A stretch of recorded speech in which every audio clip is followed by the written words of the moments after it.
Hi, everyone. This is Dr. Catherine Kelly, and I am excited to let you know that my second book of the Soul of Psychology book series is coming out this fall. And I'm excited for the fact that this has been a labor of love for me, but also it is information that needs to get out to the world. So the book is called Depression, Treating Body, Mind, and Soul. And the first one was about anxiety. That one was published in May and had a great response for that, had a lot of excitement about it, had a lot of people saying, wow, that is the first thing that makes sense. And those are the words that I keep hearing from people. My mission is to talk about the soul side of human life. And so that's why I talk about bringing sage wisdom to the modern soul. It's bringing this wisdom that comes from deep within that basically applies to us in everyday life. And depression is the second leading, most common mental health concern of the world. Now, anxiety is first. And that's for lots of reasons. But depression has been around for the ages. It's been around for a long, long time. And, as far as treatment goes, we keep hitting walls. We keep hitting walls. Yes, new medications come out, and occasionally a new mental health treatment comes out. But the thing is, there's something deeper going on. And as I said in the first book of the series, Hippocrates, the father of medicine, basically said, and this was hundreds of years ago, said that the soul was present in every illness and in every organ of the body. And so Hippocrates, Plato, Socrates, Galen, a lot of the other philosophers and surgeons and physicians of the time knew that there was something deep within us that makes us operate in the way that we do.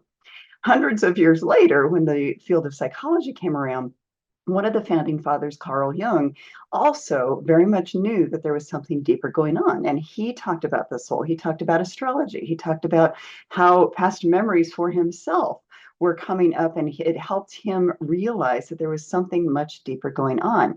But because of the modernization of how treatment has gone for mental health concerns, all of the soul side has been left behind. And in fact, I think it's because it's been hard to research. There's just, you can't measure the soul. You can't put a number on the soul.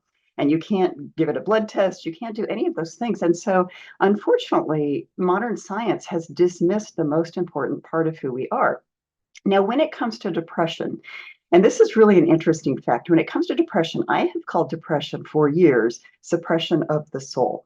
Because in working with people for the 36 years of my career that I have, it has become very, very clear to me that the deepest part of us, when we have depression, the deepest part of us feels suppressed in one way or another.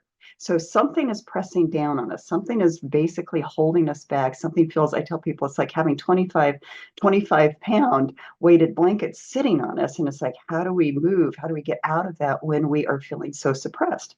Now, this is the interesting part. I'm a bit of a word junkie, and as I was researching the etymology of the word depression, I came upon the information that the first Latin word, so it was first called melancholia. That's what Galen called depression, way, or excuse me, not Galen, Hippocrates called um, depression years ago. But then, as the words kind of evolved and they were looking for a name to call it, they basically used the Latin term depressale and RA.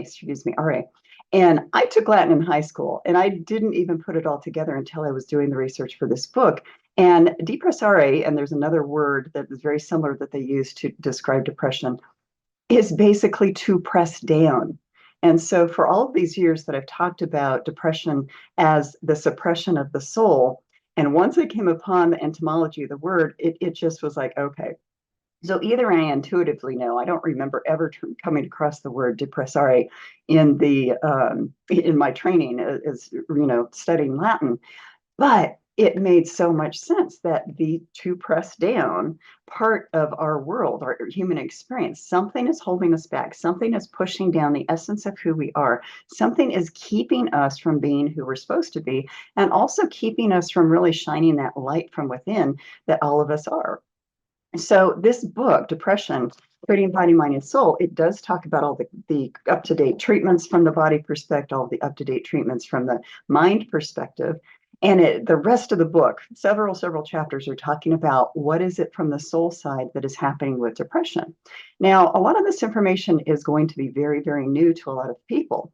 But again, the thing I hear over and over and over again is, wow, that is the first thing that makes sense. So I just want to give you this little primer that this information is coming out. It's going to be out in the fall, probably September-ish. I will keep you up to date with the dates. But this book is, it's in my own family. I have a tendency toward depression rather than anxiety, whereas other people in extended family have bipolar as part of their constellation of things they deal with in depression. And so it's one of those things where it's near and dear to me to talk about depression. And also having watched what happened with my father growing up after his accident, he definitely was depressed, and it was definitely his soul that was suppressed through the injuries and through basically what he lost as part of that accident. So this book is near and dear to me. I'm excited to bring you more information about it. I just wanted to give you a little primer now. And so again, look for it. Keep in mind that you'll get more updates as time goes on, but it will be coming out probably in September. I will know that probably in the next month. So keep that Soul of Psychology series in mind. I look forward to bringing more information to you soon. Have a great day. Bye-bye.